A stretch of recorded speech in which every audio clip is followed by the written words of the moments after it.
नाशिकच्या high profile भोंदूबाबाच्या तपासात अहिल्यानगरचं connection. स्वयंघोषित अंकशास्त्रज्ञ आणि राजकीय वर्तुळात सक्रिय असलेले कॅप्टन अशोक खरात यांच्यावर बलात्कार व लैंगिक शोषणाचे गंभीर आरोप करण्यात आले आहेत. त्यांच्याकडील पेन ड्राईव्ह मध्ये 58 व्हिडिओ सापडले. हे प्रकरण सध्या राज्यभर गाजते. मात्र तुम्हाला माहिती आहे का, या प्रकरणाच्या तपासात अहिल्यानगरचा मोठा संबंध आहे. या अशोक खरातवर झालेला पहिला गंभीर आरोप ते आता त्याचा सुरू असलेला तपास, या सगळ्याचा अहिल्यानगर जिल्ह्याशी कसा संबंध आहे, चला जाणून घेऊयात. अशोक खरात हा राजकीय वर्तुळातील अंक ज्योतिषातील व्यक्ती म्हणून प्रसिद्ध आहे.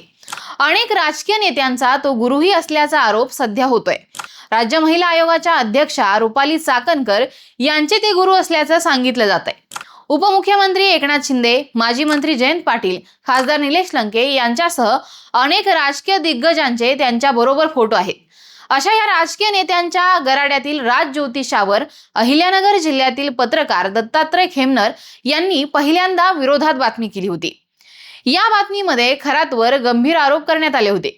या आरोपांबाबत रुपाली चाकणकर यांनी मात्र त्यावेळी खुलासा मागितला होता, असा आरोप खेमनर यांनी केलाय. या प्रकरणानंतर 1 वर्षांनी अशोक खरात विरोधात नाशिकमध्ये आता त्याच आरोपांचा गुन्हा दाखल झालाय.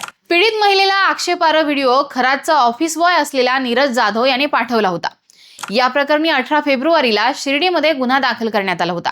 आता अशोक खरात प्रकरणात राज्य सरकारने महत्त्वाचा निर्णय घेतलाय.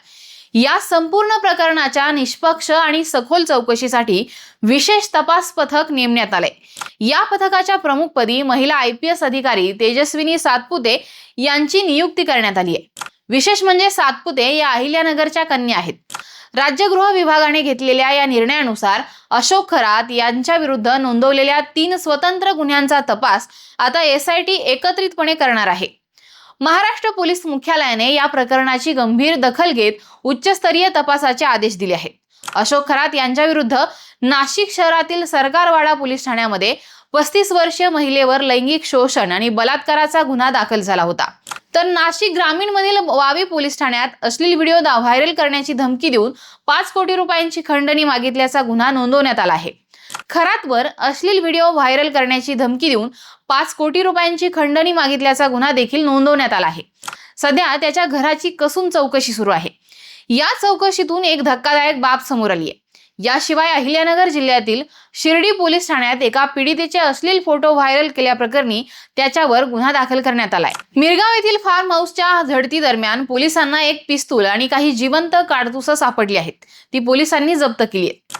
या कारवाईमुळे अशोक खरातचे धाबे दणाणले असून तपासात आणखीन कोणते मोठे मासे गळाला लागतात याकडे सगळ्यांचं लक्ष लागलं आहे. घरातील पिस्तूल आणि काडतुसे कोणत्या कामासाठी वापरली जाणार होती, असा प्रश्न आता उपस्थित होत आहे. याचा सखोल तपास हा पोलिसांकडून सुरू आहे.